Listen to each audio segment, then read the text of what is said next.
से भाई लाभ भी प्राप्त हुआ होगा। और आज फिर हमारे लिए बड़ी खुशी की बात है कि गुप्ता सर आज हमारे बीच फिरते हैं दूसरा लेक्चर लेने के लिए। और आज का टॉपिक है geopolitical views and international relationship. ठीक है सर, तो सर आप देखिए फिर आप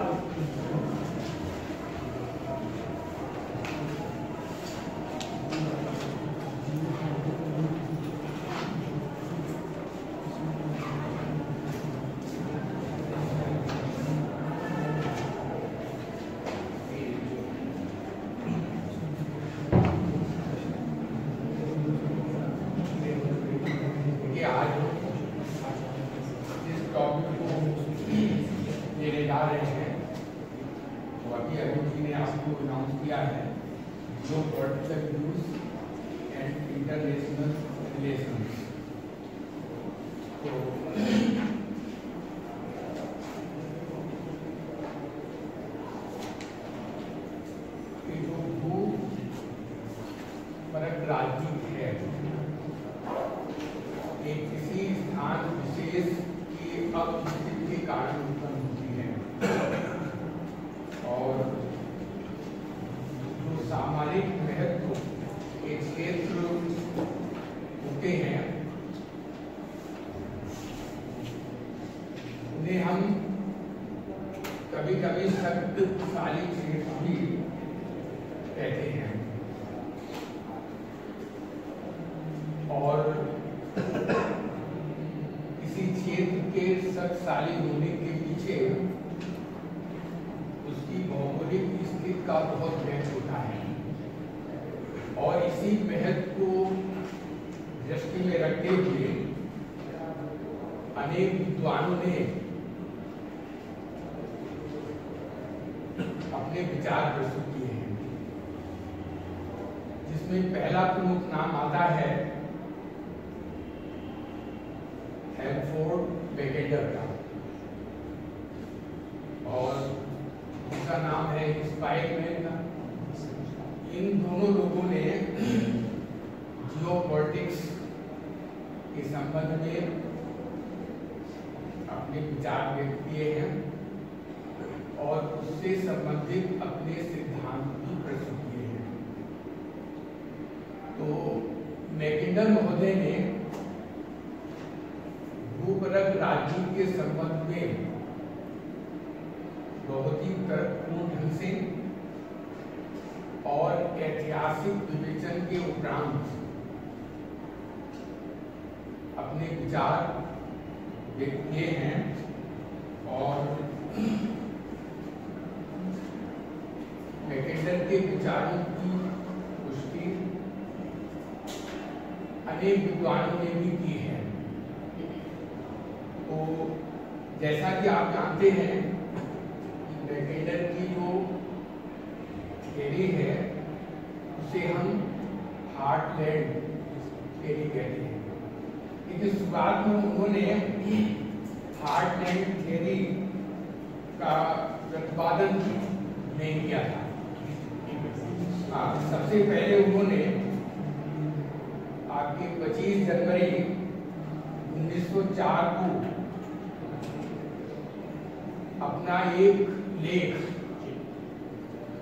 रॉयल जोग्राफिकल सोसाइटी के समक्ष प्रस्तुत किया था और ये उनका जो आर्टिकल था या लेख था उसका नाम था geographical point of history, geographical pivot of history. ये उन्होंने सबसे पहले प्रस्तुत किया था। तो उनका ये कहना था कि कुछ क्षेत्र ऐसे हैं जो भौगोलिक दृष्टि से बहुत ही महत्वपूर्ण हैं और सामरिक दृष्टि से भी वो शक्ति के केंद्र बन सकते हैं। तो सारांश में आप कह सकते हैं कि मैकेंडर ने उस क्षेत्र का चयन किया या उस क्षेत्र को चयन करने के उपरांत उसे तिब्बत का नाम दिया है। तो ये क्षेत्र कौन सा है? तो अगर हम उनके विचारों को, यानी मैकेंडर के विचारों का सारांश निकालें तो यूरोपीय सभ्यता का जो अभ्युदय है वो वास्तव में एशियाई आक्रमणों के परिणाम स्वरूप है। यानी एशिया में विशेष रूप से जो स्टेपी प्रदेश हैं या जो कैस्पियन सागर के आसपास के क्षेत्र हैं, वहां के लोगों ने या वहां के जो शासक थे उन्होंने 5वीं शताब्दी से लेकर के 16वीं शताब्दी तक यूरोप के पूर्वी भाग में निरंतर आक्रमण किए हैं। और ये आक्रमण करने वाले थे हूण, उनका नाम आपने सुना होगा, आवर्स, ये भी आक्रांता थे। उसके बाद बुल्गारियंस, कजाक और पार्टनिक्स, इन लोगों ने पूर्वी यूरोपीय भाग में आक्रमण किए। आपके देश में भी आक्रमण हुए इस क्षेत्र से। यहाँ पर हूण भी आए, शक भी आए और मंगोल्स आए, मुगल्स आए और अनेक मुस्लिम शासक आए जिन्होंने हमारे देश पर आक्रमण किया और एक लंबे समय तक उन्होंने यहाँ राज भी किया, अपने साम्राज्य की स्थापना भी की। तो इस प्रकार से सबसे पहले मैकेंडर महोदय ने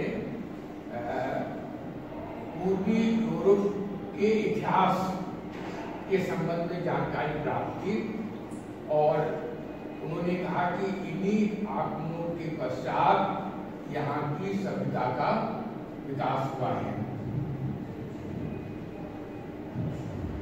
दूसरी बात यह है कि इसको केंद्रीय स्थल या तिब्बत इन्होंने इसलिए माना है, यानी जिस समय, जिस युग में या जिस सन में मैकेंडर ने ये सिद्धांत प्रस्तुत किया तो वह 19वीं शताब्दी का प्रारंभ था। और 19वीं शताब्दी के प्रारंभ में न तो आपके वायुयान थे, रेल मार्गों का केवल प्रारंभ हुआ था। उस समय मिसाइल के बारे में भी कोई नहीं जानता था। तो कहने का तात्पर्य है कि इन सभी का विकास मैकेंडर के इस सिद्धांत के प्रतिपादित करने के उपरांत हुआ। तो उस समय सामुद्रिक शक्ति की महत्वपूर्ण थी, यानी जो सामुद्रिक शक्ति में अग्रणी थे उन्होंने ही विश्व के अधिकांश भाग पर नियंत्रण स्थापित किया। जैसे उदाहरण के लिए आप ग्रेट ब्रिटेन ले सकते हैं। ग्रेट ब्रिटेन की जो अब स्थित है वो समुद्र से चारों ओर घिरी हुई है और इस कारण उन्होंने अपनी समुद्री शक्ति का सर्वाधिक विकास किया और इसी शक्ति के कारण उन्होंने लगभग विश्व के अधिकांश भाग में अपना शासन स्थापित किया और वहां पर नियंत्रण स्थापित किया, जिसमें हमारा देश भी शामिल था, भारतवर्ष।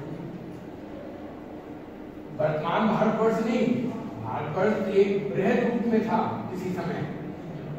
भाई 1947 में दो हिस्से हो गए, पाकिस्तान और भारत के, इंडिया के। और उससे पहले कई से अलग हुए, बर्मा अलग हुआ जिसे आज हम म्यांमार कहते हैं, वो अलग हुआ भारतवर्ष से, श्रीलंका अलग हुआ, अफगानिस्तान अलग हुआ।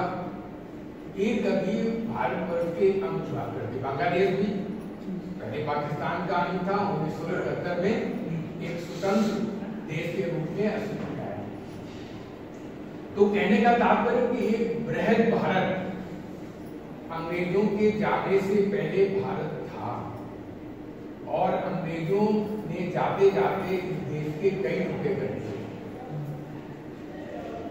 वो तो देश की स्वतंत्रता के बाद आप सरदार वल्लभ भाई पटेल को धन्यवाद दीजिए, उनका आभार मानिए कि उन्होंने 500 अधिक से मौजूद देशी रियासतों को एक सूत्र में बांध करके एक देश के रूप में स्थापित किया, और उसमें से कई रियासतें आपके देश में शामिल होने को तैयार नहीं थी, जिसमें हैदराबाद की रियासत थी, जिसमें जूनागढ़ की रियासत भी थी, और जिसमें कश्मीर की भी थी। और कश्मीर का क्रय तो आज भी पूर्ण रूप से नहीं हो पाया है। तो कहने का तात्पर्य यह है कि सामुद्रिक शक्ति के कारण ही ग्रेट ब्रिटेन ने इतने बड़े साम्राज्य पर अपना नियंत्रण स्थापित किया। इसके बाद जापान का भी एग्जाम्पल आप ले सकते हैं। जापान की भी सामुद्रिक शक्ति बहुत बड़ी थी, और उसने जापान के आसपास, चाहे वो उत्तरी कोरिया हो, दक्षिण कोरिया हो, चाइना हो, आपके मलेशिया हो, सिंगापुर हो, वियतनाम हो, इन सब पर अधिकार कर लिया, इंडोनेशिया पर भी अधिकार किया। तो कहने का तात्पर्य है कि केवल सामुद्रिक शक्ति के कारण ही। उसके बाद हम देखते हैं कि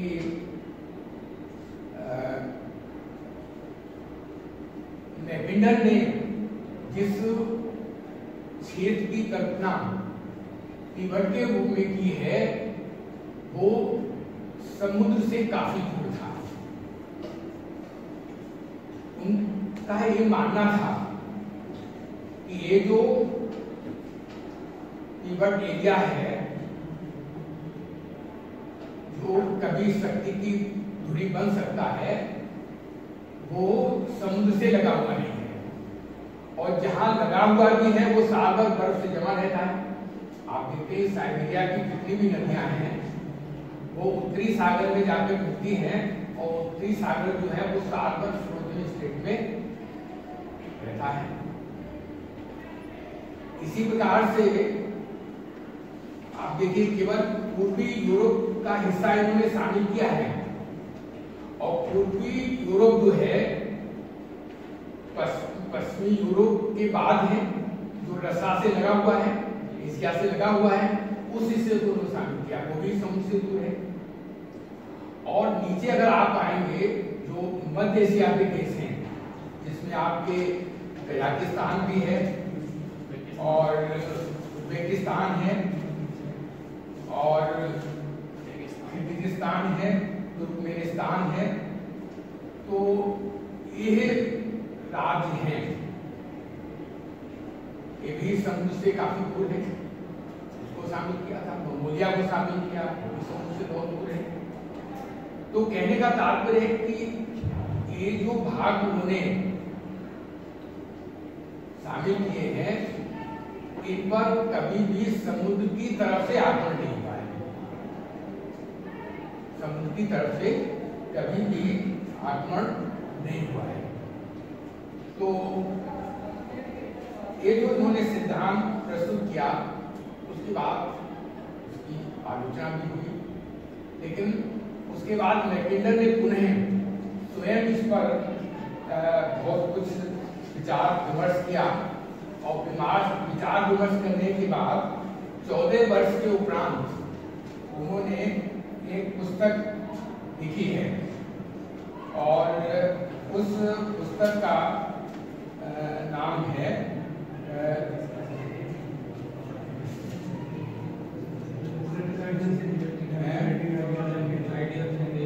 डेमोक्रेटिक आइडियल्स ऑफ क्रिएटिविटी। हाँ, तो ये पुस्तक जो है वो 1919 में प्रकाशित हुई, और प्रकाशित होने के बाद इस पुस्तक में इन्होंने हार्टलैंड, जिसे हम हृदय क्षेत्र कहते हैं, इसका विस्तृत वर्णन किया है। तो इन्होंने हार्टलैंड के अंतर्गत पूर्वी यूरोप के जितने देश हैं उनको शामिल किया है। तो पूर्वी यूरोप के देश कौन कौन से हैं ये आपको जानकारी होगी। जैसे आपके Ukraine, Belarus, Poland, Bulgaria, check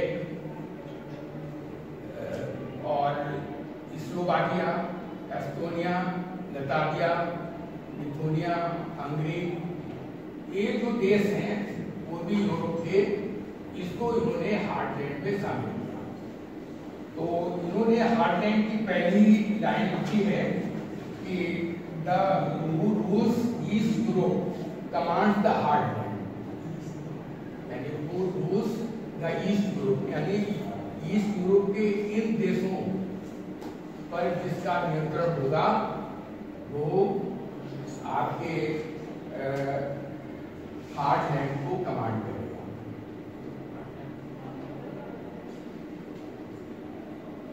तो जैसा कि आप जानते हैं कि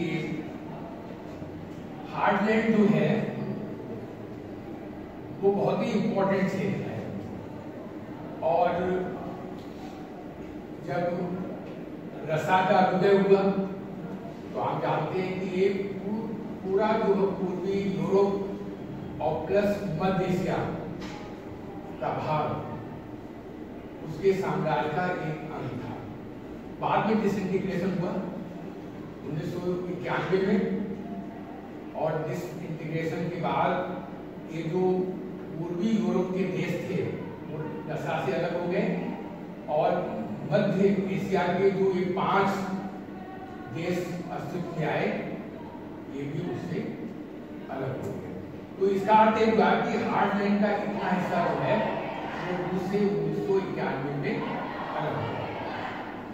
लेकिन अगर फिर हम इतिहास पर दृष्टि डालें तो हम पाएंगे कि यूरोप के कुछ लोगों ने रसा पर आक्रमण किया, और ये आक्रमण भी सफल नहीं रहा, यानी उसके बहुत अंदर तक वो नहीं जा पाए, चाहे वो क्लाइमेटिक कंडीशन नहीं हो, चाहे रशियन गवर्नमेंट की रेसिस्टेंस पावर नहीं हो, और वहां से उनको वापस जाना पड़ा। रसा ने भी कोशिश की इस क्षेत्र को अपने अंतर्गत लाने के लिए। तो आप जानते हैं कि पोलैंड को उसने जीता, जर्मनी को भी जीता था। तो आप जानते हैं कि जर्मनी के 2 हिस्से हो गए थे, ईस्ट जर्मनी और वेस्ट जर्मनी, और उसके बीच में एक दीवार खड़ी कर दी गई। ये तो बहुत बाद में दीवार जो है गिराई गई, और उसमें भी आप देखिए दीवार बनने से एक परिवार का एक भाई एक तरफ है, दूसरा भाई दूसरी तरफ है, फादर एक तरफ है, मदर एक तरफ है, बेटा एक तरफ है।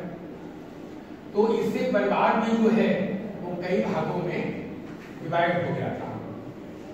तो कहने का तात्पर्य ये है कि ये जो सिद्धांत मैकेंडल ने प्रतिपादित किया, तो उनका कहने का तात्पर्य ये था कि जो हार्टलैंड पर नियंत्रण स्थापित करेगा वो वर्ल्ड आइलैंड पर नियंत्रण स्थापित करेगा।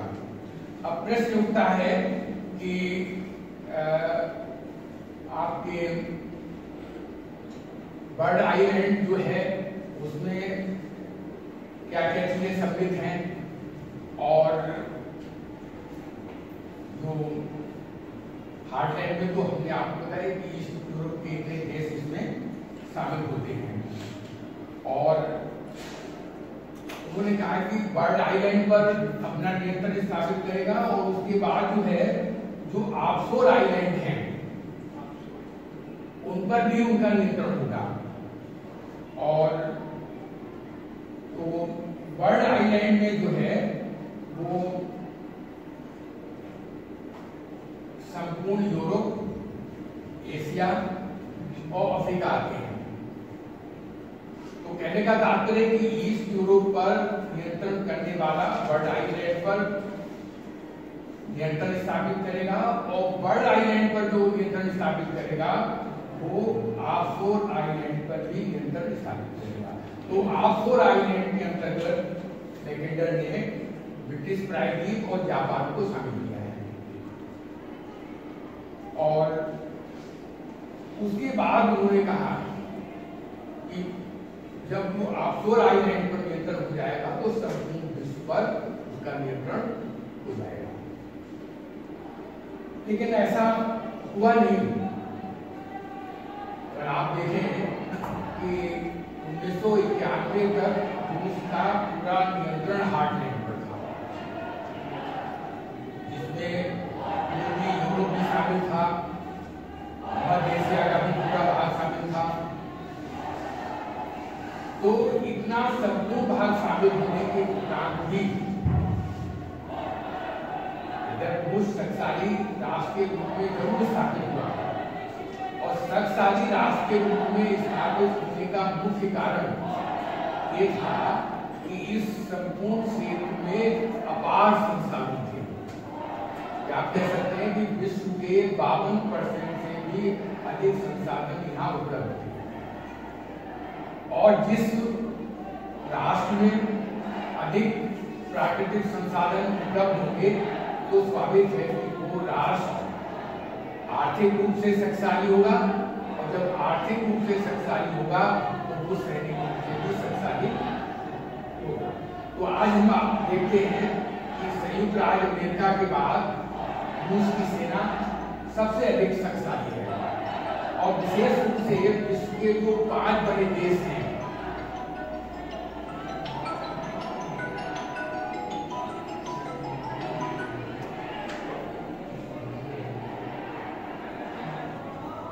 विश्व के जो 5 बड़े देश हैं, उन सभी की जो फॉरेन पॉलिसी है वो इस क्षेत्र को ध्यान में रखकर ही बनाई जाती है। तो इसका अर्थ ये हुआ कि ये संपूर्ण क्षेत्र जो है वो आपके फॉरेन पॉलिसी को भी प्रभावित करता है, जो अंतर्राष्ट्रीय संबंध है उनको भी प्रभावित करता है, क्योंकि सभी राष्ट्र चाहते हैं कि ये जो देश हैं जो रूस से अलग हुए हैं उनसे हमारे संबंध स्थापित हो, और इसी वजह से यानी इस हार्टलैंड पर नियंत्रण होने की वजह से लोगों ने अपनी डिफेंस की तरफ विशेष ध्यान दिया।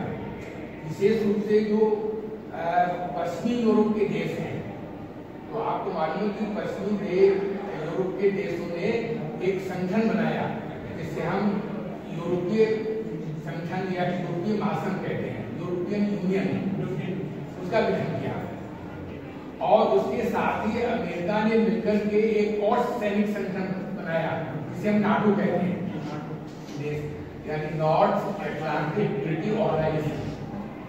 तो ये जो आपके एक सैन्य संगठन बनाया गया, तो उसका मुख्य उद्देश्य ही था कि रसा का इस संपूर्ण हार्टलैंड पर नियंत्रण था और उसको आगे बढ़ने से रोकना। तो इसलिए आप देखते हैं कि अमेरिका ने टर्की को भी अपने पक्ष में किया, क्योंकि आप जानते हैं एक सामुद्रिक मार्ग जो है रसा का मेडिटेरियन सी तक आने में बीच में 2 स्टेट पड़ते हैं, डार्डीज एंड बारबोरस, ठीक है। तो डार्डीज और बारबोरस जो है इनका नियंत्रण टर्की के पास है। अगर युद्ध होता है तो आपके रशियन नेवी को मेडिटेरियन सी में प्रवेश न करने देना और काला सागर में ही रोक देना, जब तक टर्की आपके पक्ष में नहीं होगा तब तक आप ऐसा नहीं कर सकते, क्योंकि इसको ब्लॉक कर दीजिए, दोनों स्टेट को आप ब्लॉक कर दीजिए, रसा की एंट्री बंद मेडिटेरियन सी में आने पर। और मेडिटेरियन सी में अगर रशियन नेवी नहीं आ सकती है तो आपके यूरोप के जो मेडिटेरियन सी से लगे हुए कंट्री हैं, चाहे वो ग्रीस हो, चाहे इटली हो, चाहे फ्रांस हो, चाहे स्पेन हो, चाहे पुर्तगाल हो, ये सब सुरक्षित है। तो कहने का तात्पर्य है कि इस ट्रीटी की बनाने का मुख्य कारण यही था कि हम रशियन इन्फ्लुएंस को रोकें, समुद्री मार्ग का इन्फ्लुएंस रोकें। तो कहने का तात्पर्य है कि ये जो हार्टलैंड का सिद्धांत है, इसका जो प्रभाव है वो अंतरराष्ट्रीय राजनीति पर हमें देखने को मिलता है। उसने सैनिक संगठन बनाए और लोगों में एकजुटता की भावना को भी पैदा किया। अब प्रश्न उठता है कि 1991 में जब से हार्टलैंड का डिसइंटीग्रेशन हुआ, यानी रशियन साम्राज्य का डिसइंटीग्रेशन हुआ, जिसमें जो यूरोप के पूर्वी देश थे वो इससे अलग हो गए, मध्य एशिया के जो देश थे उससे अलग हो गए।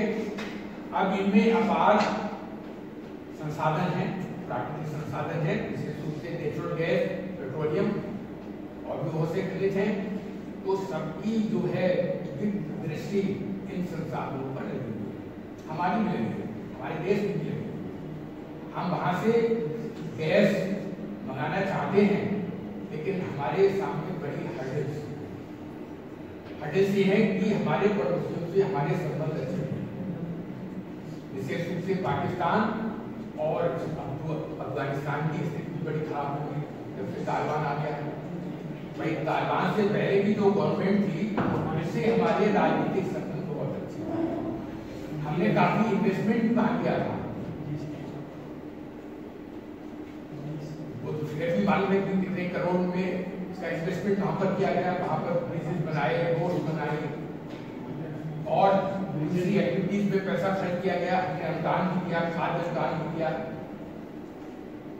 लेकिन जब से वहां पर शासन बदला है तब से हमारे लिए बहुत सी मुश्किलें पैदा हो गई हैं।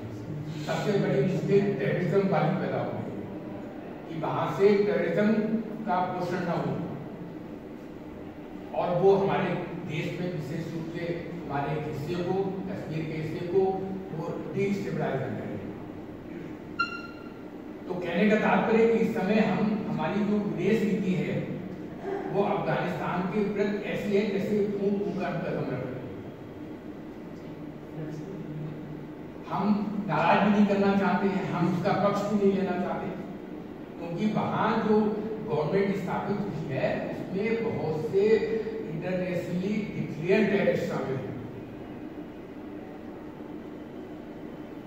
तो स्थिति बहुत खराब है। और दूसरा चाइना से हमारे जो पॉलिटिकल रिलेशन है इस समय सबसे खराब दौर में चल रहे हैं, सबसे खराब दौर में चल रहे हैं। हमारा सीमा विवाद है, हमारी सेनाएं आमने सामने खड़ी हैं, कभी भी युद्ध भड़क सकता है, जरा सी भूल हो जाए तो युद्ध भड़क सकता है। हमारी पूरी तैयारी है, इंफ्रास्ट्रक्चर बहुत तैयार हुआ है, रोड बनी है, टनल्स बनी है, युद्ध के समय यानी 62 वाली हमारी स्थिति हो जाए, 62 में चाइना युद्ध की हमारी स्थिति है वो स्थिति न हो जाएगा। इसके लिए सैनिक तैयारी की बहुत जरूरत होती है और सैनिक तैयारी की भी गई है, इसलिए चाइना की हिम्मत नहीं हुई आगे बढ़ने की। और हमको डुअल फ्रंट पर सैनिक तैयारी करनी है, हमें पाकिस्तान पर भी भरोसा नहीं है, पाकिस्तान से भी हमारे इस समय राजनीतिक संबंध बहुत अच्छे नहीं है। और आप देखिए ना, अमेरिका हमारी मदद करता है, हमारे संबंध इधर अच्छे भी हुए हैं, लेकिन उनके अपने नेशनल इंटरेस्ट हैं। आपने देखिए एटॉमिक पावर को लेकर उसने ईरान को प्रतिबंध लगाया, हमारे ईरान से बहुत अच्छे संबंध थे, हमने उनसे एक बंदरगाह 4 बार लिया, हम इसको डेवलप करेंगे। और वो डेवलपमेंट केवल इसलिए हम करना चाहते थे कि चाइना ने पाकिस्तान का जो पोर्ट है ग्वादर उसको डेवलप कर रहा है और वहां पर अपनी जो नेवी है उसको डिप्लॉय कर रहा है और उस 4 बाग को अपने उस प्लेन से जोड़ रहा है, जो सीपेक वाला उसका प्लेन है जिसमें वो रोड बना रहा है। तो इसका अर्थ है कि हमारी जो आपके सुरक्षा है वो बहुत खतरे में है। ऐसा न समझिए कि हम बहुत सुरक्षित इस समय हैं। और 4 बाग का डेवलपमेंट इसलिए हो रहा था कि भाई हम जो अफगानिस्तान से कोई सामान उसको भेजते हैं, निर्यात करते हैं या वहां से आयात करते हैं, तो वहां से हमको आसानी से मिल जाएगा। या जो एक मध्य एशिया की कंट्रीज है, वहां से हमको गैस, भाई अगर हमारे ईरान से अच्छे संबंध होंगे तभी तो हम चारबाग तक पाइपलाइन बिछा सकते हैं। गैस का जो ट्रांसपोर्टेशन है वो पाइपलाइन के द्वारा होता है, और वहां से हम बाई शिप जो है अपने देश में ला सकते हैं, क्योंकि हम गैस और पेट्रोलियम में सेल्फ सफिशिएंट नहीं है, हमको दूसरे देशों से मंगाना पड़ता है।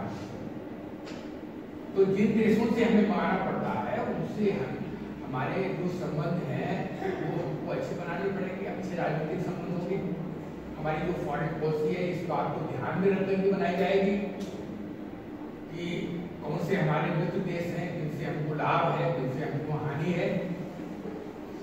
तो कहने का तात्पर्य है कि जो हमारी इंटरनेशनल जो नीतियां हैं, अंतर्राष्ट्रीय नीतियां हैं, वो बहुत इससे प्रभावित होती हैं आपकी भू राजनीति से। भू राजनीति की दृष्टि से बहुत से जो क्षेत्र हैं वो हमारे लिए बहुत मध्य एशिया के देश तो महत्वपूर्ण नहीं, जो आपके हार्टलैंड के अंतर्गत आते हैं। इसके अलावा जो पश्चिमी एशिया के देश हैं वो भी हमारे लिए बहुत महत्वपूर्ण है, क्योंकि हमारा करीब 60-70% पेट्रोलियम जो है वो इन्हीं देशों से आता है, चाहे वो सऊदी अरेबिया हो, कुवैत हो, कतार हो, बहरीन हो, यहाँ से आता है। तो हमें इनसे भी अच्छे संबंध रखने। और आप जानते हैं कि ये सभी राष्ट्र जो हैं मुस्लिम राष्ट्र हैं, कभी कभी कुछ ऐसे इशू होते हैं उन पर हमको इनका विरोध भी काफी सामना करना पड़ता है। वो तो हमारी इस समय फॉरेन पॉलिसी इतनी अच्छी है, अन्यथा कश्मीर के मुद्दे पर ये सब पाकिस्तान में सबूत रखते थे। और हमारी जो नेशनल पॉलिसी है उसको इजराइल के खिलाफ इस्तेमाल करने के लिए बात किया गया कि हम इजराइल से अच्छे संबंध न रखें। अगर आप रखेंगे तो एक बड़ा समुदाय जो है वेस्ट एशिया का, हमारे देश का सुरक्षा नारा है, क्योंकि वो को लेकर के उनके पक्ष में है। जबकि अगर आप इजराइल के इतिहास पर पढ़ें तो आपको जानकारी होगी कि पैलेस्टाइन बेसिकली यूदियों का ही था। यूदी जो है ये बहुत बड़े ट्रेडर थे, व्यापारी। व्यापार के सिलसिले में यहाँ से पूरे विश्व में माइग्रेट हो गए और अपनी मुख्य से करते। लेकिन जब जर्मनी में हिटलर का शासन आया तो उसने देखा कि ये यहूदी लोग जो हैं वो छाए हुए हैं, चाहे वो राजनीति हो, इकोनॉमी हो, सब पर कंट्रोल किए हुए हैं। तो उसने बड़ी संख्या में उनकी हत्या कर दी, यानी लाखों की संख्या में मारा गया था। उस समय ये विचार हुआ कि भाई काफी अपना ये होमलैंड होना चाहिए। तब ये पैलेस्टाइन जो है यहाँ पर 1947 के आसपास जो है इसकी स्थापना की गई और इजराइल नाम से एक देश बनाया गया। तो स्वाभाविक है कि इजराइल जब वहाँ देश बना तो आसपास के जितने भी आपके अरेबियन कंट्री थे उनकी इच्छाओं के और बहुत से लोगों की हिम्मत नहीं हुई कि हम इजराइल को एक देश के रूप में मान्यता प्रदान करें। हमारे देश में भी बहुत समय तक मान्यता नहीं हुई, वो तो बाद में हमारे कोऑर्डिनेल रिलेशन बने। तो कहने का तात्पर्य है कि जो लोकेशन है और जो संसाधन है वो भी हमारी जो फॉरेन पॉलिसी है, इंटरनेशनल रिलेशन है, उनको प्रभावित करते हैं। और कभी कभी हमारी आवश्यकताएं भी होती है। अब जैसे मान लीजिए कि हमको चीन से मुकाबला करना है, पाकिस्तान से मुकाबला करना है, तो हमको भी तो एक ऐसा संगठन बनाना पड़ेगा जो बहुत जरूरत पर हमारा साथ दे। एक संगठन बना है क्वाड, तो इसमें कौन कौन कंट्री हैं? ऑस्ट्रेलिया, और इंडिया, 4 देश हैं। और आप देखते हैं कि समय समय पर जो सैनिक अभ्यास भी होते रहते हैं, नैविक अभ्यास भी होते रहते हैं और थल के ऊपर भी अभ्यास होते रहते हैं। ठीक है, तो इसका उद्देश्य क्या होता है सैन्य अभ्यास का? जिससे कि हम जब कभी इस प्रकार के ऑपरेशन करना पड़े तो हम हर स्थिति के लिए तैयार हैं, हमारी सेना तैयार है, सेना को मालूम हो कि हम किस प्रकार से युद्ध में लड़ेंगे, उसको फाइट करेंगे, समुद्र में कैसे लड़ेंगे, घर पर कैसे लड़ेंगे, रोस्टर में कैसे लड़ेंगे। तो आप आए दिन अखबार में पढ़ते होंगे कि समय समय पर हमारे युद्ध अभ्यास होते हैं, क्योंकि इस समय तो युद्ध जो है वो ऐसे क्षेत्र में हमको लड़ना पड़ेगा जहां माइनस में टेम्परेचर रहता है। हमारी सेनाएं जो है वो सियाचिन ग्लेशियर पर पड़ी हुई है, सियाचिन ग्लेशियर में तो साल भर माइनस में टेम्परेचर रहता है, लेकिन उसको प्रोटेक्ट करना हमारा काम है। अगर हम सेनाएं डालेंगे तो अगले दिन कब्जा हो जाएगा।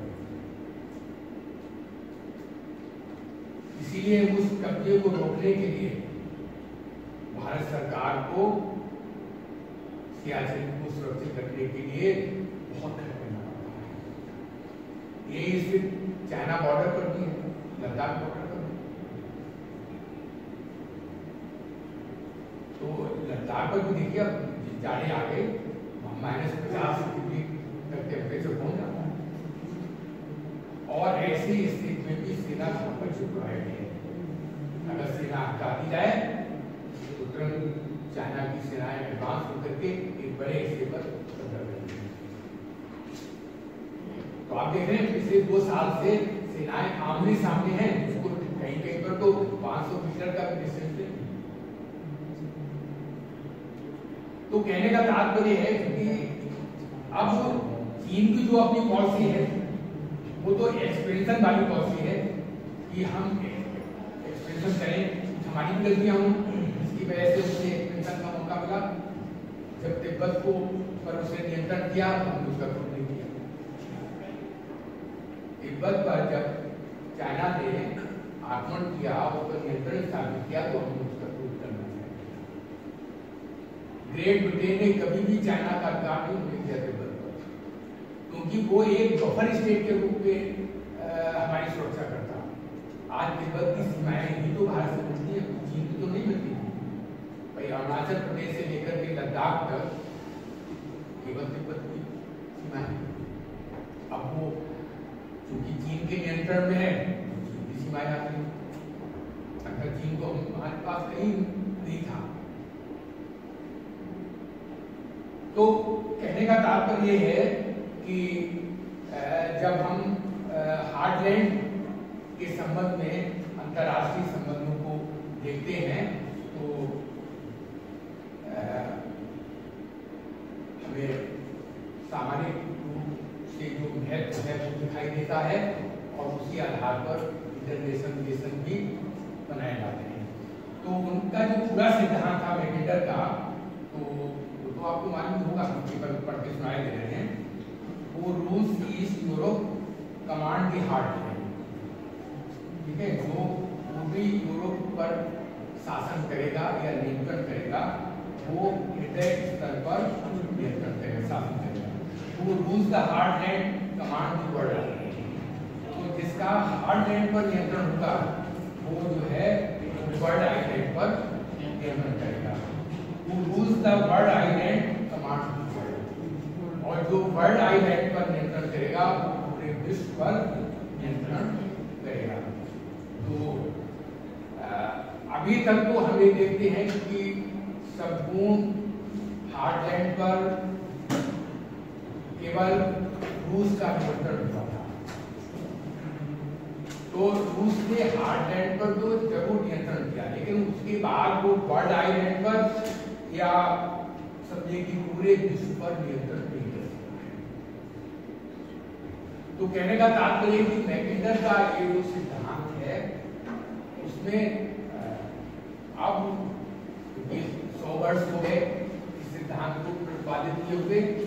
स्वाभाविक है कि 100 वर्ष बाद जो है वो राजनीतिक स्थितियों में भी काफी बदलाव आ गया है और इस बदलाव के कारण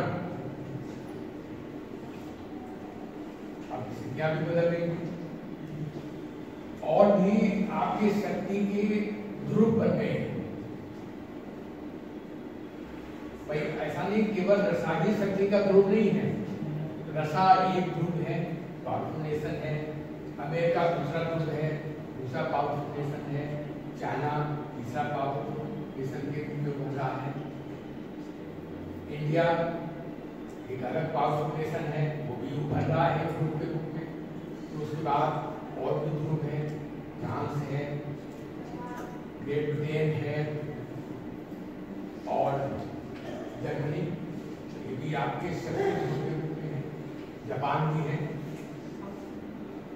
तो इन शक्ति के ध्रुवों के अभ्युदय के कारण आज हार्टलैंड पर नियंत्रण करने वाला पूरे विश्व को नियंत्रण में नहीं ले सकता है।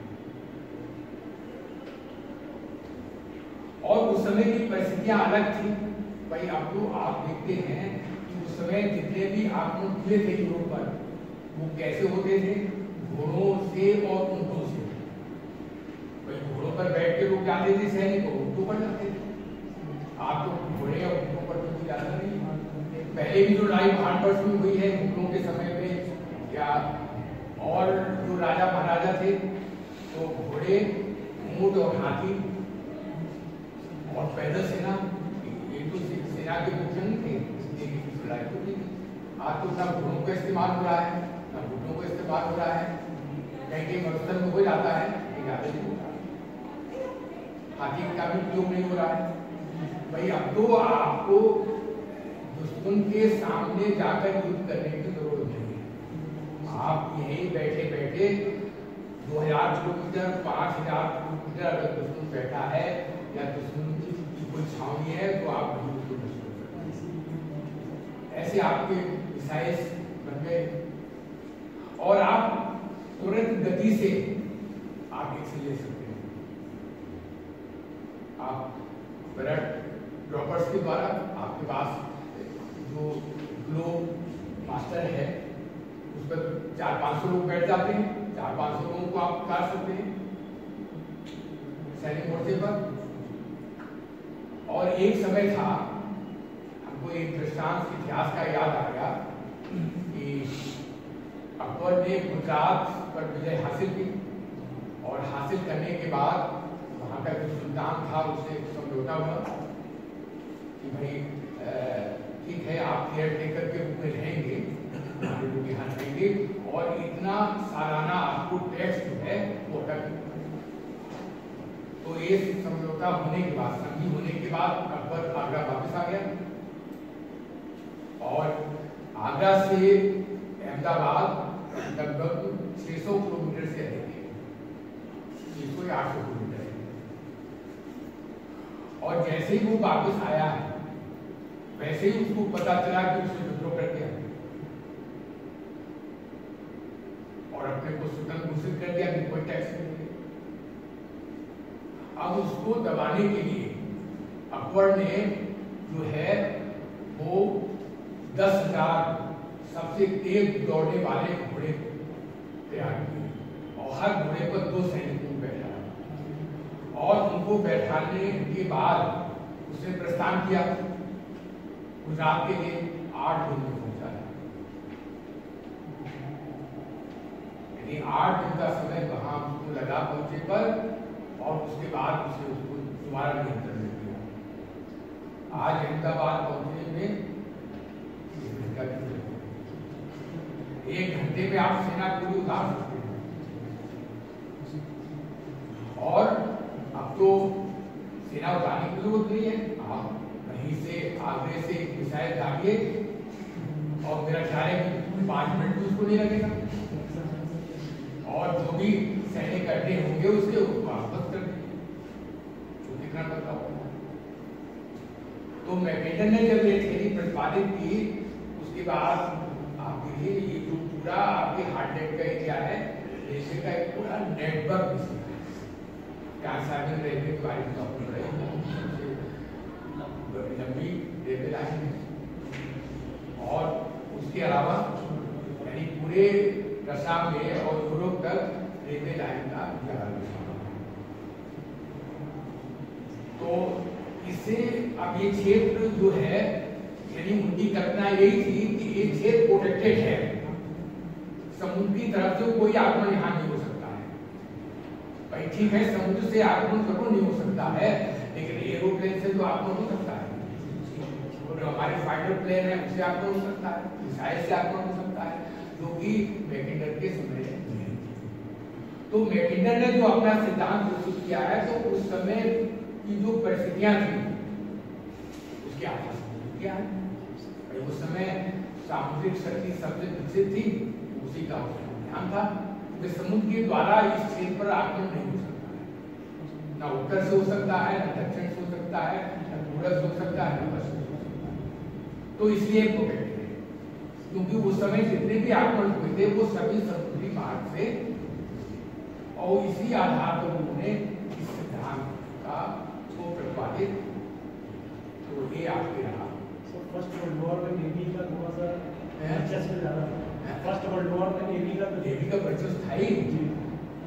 जब उसके बाद जो है वो राइट बंधु ने आपके प्लेन जो है वो तैयार किए थे, उड़ाए थे, लेकिन वो इतने एडवांस नहीं थे, इतने उन्नत किस्म के नहीं थे, वो फाइटर जेट नहीं थे। अब तो फाइटर जेट जो है उनकी स्पीड 2500 और 3000 किलोमीटर पर आवर है, सुपरसोनिक।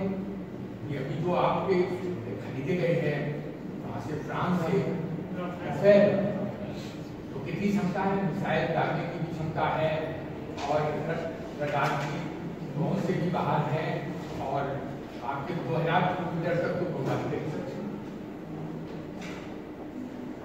तो आज के समय में तो हम कह सकते हैं कि मैकेंडर की थ्योरी की कारण नहीं, लेकिन जब भी किसी सिद्धांत का प्रतिपादन होता है तो वो आगे और नए विचारों के लिए एक आधार प्रदान करता है। तो लोगों ने इस सिद्धांत की बात जो है वो आगे विचार किया और लोगों ने कई अपने सिद्धांत प्रस्तुत किए। तो बहुत से जो प्राचीन सिद्धांत हैं उनकी आलोचनाएं हुई, नए सिद्धांत सामने आए और भी आगे चलकर नए सिद्धांत आए। भाई वर्तमान में जो सिद्धांत है ये जरूरी नहीं कि ये सिद्धांत 100 वर्ष बाद ही बने रहेंगे, क्योंकि अब तो भाई आज से 50 वर्ष पहले क्या था वो आज क्या है। भाई आज कम्युनिकेशन कितना फास्ट हो गया है। मैं जब पढ़ता था, यहाँ कानपुर पढ़ने आया, तो मेरी माँ एक पोस्ट कार्ड मेरी जेब में रख देती, बोले कि जाकर के पोस्ट कार्ड डाल देना, जिससे ये पता चल जाए कि तुम पहुंच गए हो। तो एक सप्ताह बाद जब वो चिट्ठी घर पहुंचती थी तब उन्हें पता चलता था कि मैं सुरक्षित हूँ। तो आज क्या है, घर से आप निकलते हैं, हर 10 किलोमीटर बाद आप मोबाइल से बता देते मैं आज यहाँ पहुँच गया, सब यहाँ पहुँच गया, सब यहाँ पहुँच गया। और अब तो वीडियो कॉलिंग के द्वारा आप साक्षात बातचीत कर लेते हैं। तो कभी ये कल्पना की थी, कभी इस बात की कल्पना की थी कि ऐसा भी होगा कि हम साक्षात एक दूसरे को देख करके बातचीत कर पाएंगे, और आगे और भी ज्यादा नई तकनीक आ सकती है, इससे भी उन्नत तकनीक आ सकती है। भाई आप समझिए कि 73 तक तो आपके टेलीविजन भी नहीं था कानपुर में। 73 में पहली बार जो है वो टेलीविजन सेट यहाँ लगाया गया। जे के वाले बनाते थे टेलीविजन, उन्होंने 60 टेलीविजन लगाए यहाँ कानपुर में। इंग्लैंड के खिलाफ मैच था, क्रिकेट मैच, जिससे लोग देख सके। एक सेट उन्होंने हमारे टीचर कॉलेज में लगाया था। तो हम लोग बड़े उत्साहित थे कि टेलीविजन तो साक्षात देखेंगे। तो पहले तो ब्लैक एंड व्हाइट था, फिर आपने सुना होगा कि ब्लैक, फिर उसके बाद कलर आ गया। अब तो और उससे उन्नत हो गए। अब तो जो है लगाने वाले सीडी लगाते सीडी आ गई। अब पुराना टेलीविजन कोई पसंद नहीं कर रहा है, सब एलसीडी लगा। तो कहने का तात्पर्य है कि जो हमारे इंटरनेशनल रिलेशन है वो धीरे धीरे समय के अनुसार बदलते रहते हैं, परिस्थितियों के अनुसार बदलते रहते हैं। और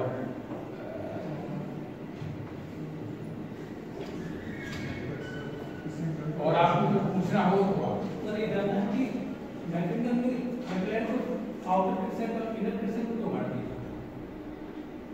भाई देखिए, इनर और आउटर में उन्होंने इसको बांटा था, तो उसमें इनर में तो उन्होंने केवल ईस्ट यूरोप के देशों को रखा था, और आउटर में जो है उसमें जो आपके स्टेपीलैंड है और जो मध्य एशिया की कंट्री है, इवन आपके हिमालय तक का क्षेत्र आ गया था। मंगोलिया ये सब शामिल किया हैं। यूएसए को तो बर्ड आइलैंड।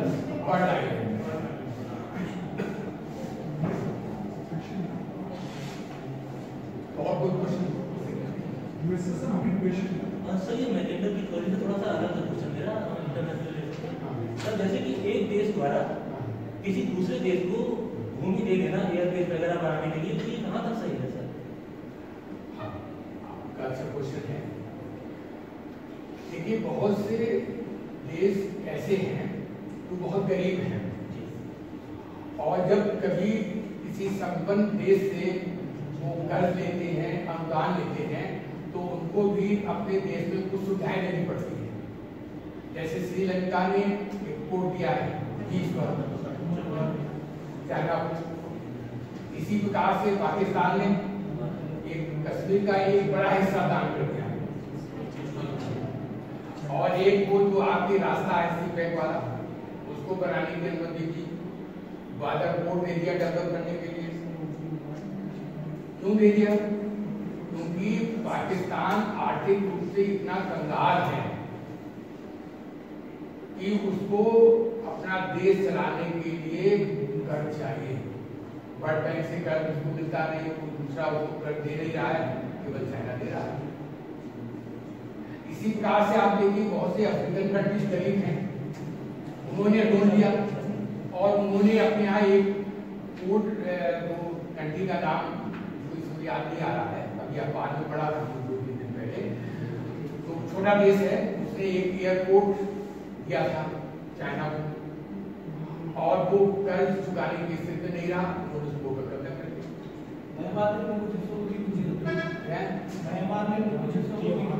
म्यांमार को भी हम कुछ ऐसा दे रखा है।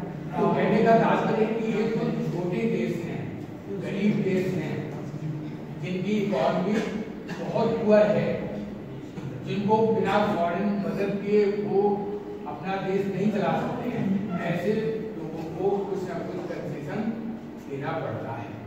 चाहे वो वोट के पहले तो वो डेवलपमेंट के रूप में ही लेते हैं कि भाई हम इतना पैसा आपको दे रहे हैं और हम इसको डेवलप करके दे देंगे। जब वो उसको वापस नहीं कर पाते हैं तब वो चार्ज कर देंगे।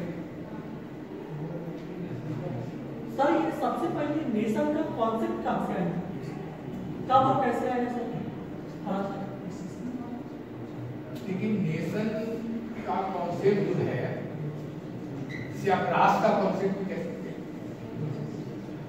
तो राष्ट्र का कॉन्सेप्ट तो उस समय बनता है। वैसे तो आप देखते हैं कि राष्ट्र तो आज से 5000 वर्ष पहले भी थे।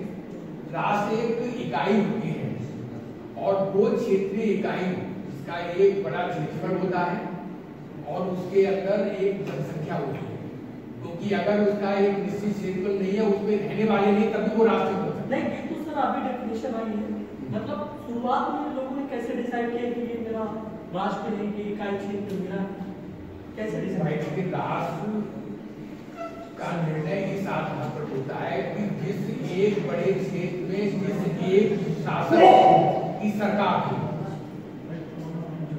यानी वो सरकार जिस क्षेत्र को नियंत्रित करती है, उस पर शासन करती है, तो उतना क्षेत्र ही नेशन कहलाता है। और उसके बाद आप देखिए दूसरा नेशन आ जाता है, उसके बाद तीसरा नेशन आ जाता है। तो दो नेशन की जहाँ सीमा मिलती है, वहां तक ही वो राष्ट्र होता है, उसके आगे नहीं होता है। सर जियोपॉलिटिक्स में नेशन और स्टेट दो अलग-अलग चीजें हैं। नेशन और नेशन एंड स्टेट जो आप बता रहे हैं सब स्टेट वो स्टेट है सर। नेशन भाई नेशन की सीमा नहीं होती है। जैसे भारत है, भारत एक नेशन है और भारत के अंदर स्टेट भी है। भाई भारत को जो पॉलिटी के हिसाब से भारत एक स्टेट है और भारत और पाकिस्तान को अगर दोनों को मिला दिया जाए, जैसे भारत का भी एक रहा है, भारत पाकिस्तान बांग्लादेश ये सब कुछ मिला दिया जाए, यहाँ लगभग सभी लोगों के रहन सहन लगभग एक है। ये सभी लोग लगभग एक नेशन के, एक स्टेट के नहीं है। देखिए ऐसा है कि जरूरी नहीं कि एक राष्ट्र में एक ही धर्म के मानने वाले हो, एक ही संस्कृति को, एक ही भाषा को बोलने वाले हो, एक ही जाति के हो। ये बहुत कम राष्ट्रों में जगह पर है।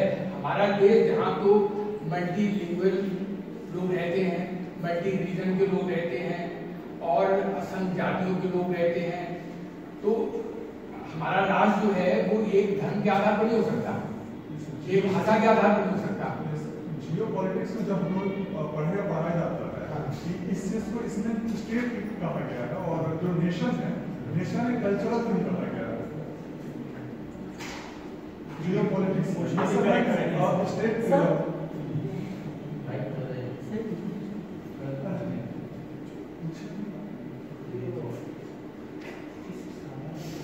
देखिए जो आप स्टेट और नेशन कहते हैं वो मेरे ख्याल से तो समानार्थी हैं।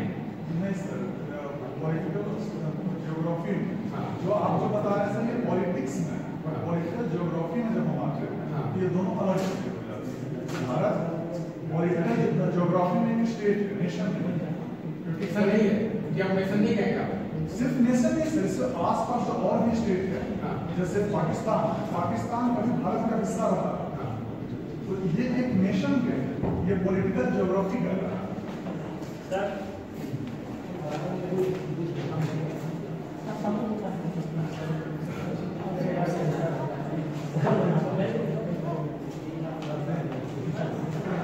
वैसे तो कोई भी राष्ट्र या आप नेशन कहें, जब तक उसके अंतर्गत उसका एक क्षेत्र न हो, ये स्टेट का नेशन का नहीं, और उसके अंदर यानी जनसंख्या होनी चाहिए।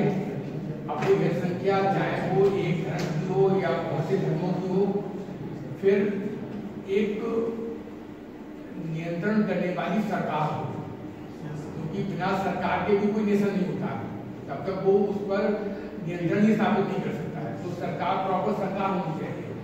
और कोई भी जो राज्य है वो एडमिनिस्ट्रेटिव इकाइयों में बटा होता है। जैसे आप देखिए हमारा देश है वो राज्यों में बटा है, राज्य जो है वो जिलों में बटे हैं, जिले जो है तहसील में बटे हैं, तहसील जो है ब्लॉक में बटे हैं, ब्लॉक जो है वो ग्राम सभा में बने हैं। तो ये जो विभाजन हुआ है वो केवल आपके प्रशासकीय सुविधा के लिए है। अगर इस प्रकार से विभाजन न हो तो प्रशासन जो है वो आसानी से नहीं चला जा सकता। तो इस प्रकार की एक संरचना जो है वो अवश्य होनी चाहिए, और अगर ऐसी संरचना नहीं है तो वो राष्ट्र जो है वो लंबे समय तक राष्ट्र नहीं है, उसका विघटन हो जाएगा।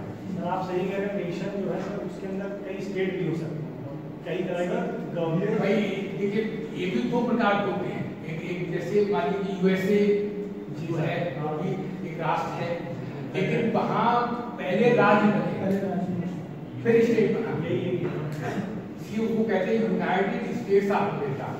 तो वहाँ राज्य जो है बहुत से मामलों में स्वतंत्र हैं, और जो आपके सेंट्रल गवर्नमेंट है उसके पास कुछ चीजें हैं, जैसे आपके मुद्रा है, फॉरेन पॉलिसी है, ठीक है, और डिफेंस है, तो और आर्थिक गतिविधियां एक मान लीजिए सेंटर के पास में है।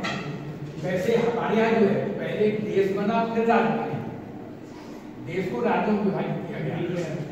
अच्छा, और हमारे यहाँ जो है हमारा देश जो है वो नियम और कानून से चलता है, और उसके लिए संविधान बनाया गया, और संविधान में सभी की पावर वर्णित है, जिसमें स्टेट की क्या पावर है, आपके केंद्र की क्या पावर है, फिर जो है इनके जो विभिन्न अंग हैं उनकी क्या पावर है, चाहे वो आपके न्यायपालिका हो, कार्यपालिका हो, इनके क्या नियम है, तो ये सब लिखित रूप में है।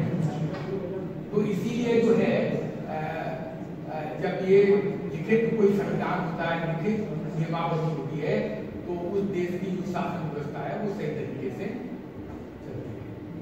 जैसे ग्रेट ब्रिटेन में लिखित संविधान नहीं है, वहाँ जो है राज्य व्यवस्था आपके परंपराओं से चलती है, उनकी एक निश्चित परंपराएं हैं। अच्छा, वहाँ जो है वहाँ की जो क्वीन है उसका दर्जा वही है जो आपका राष्ट्रपति का, और वहाँ का प्रधानमंत्री जो है वो डेमोक्रेटिकली जनता से चुना जाता है, और फाइनल अप्रूवल जो है वहाँ को तो हमारा जो संविधान बना है वो अनेक देशों के संविधान को अध्ययन करने के उपरांत बनाया गया है। जिस देश की जो अच्छी चीज लगी वो इसमें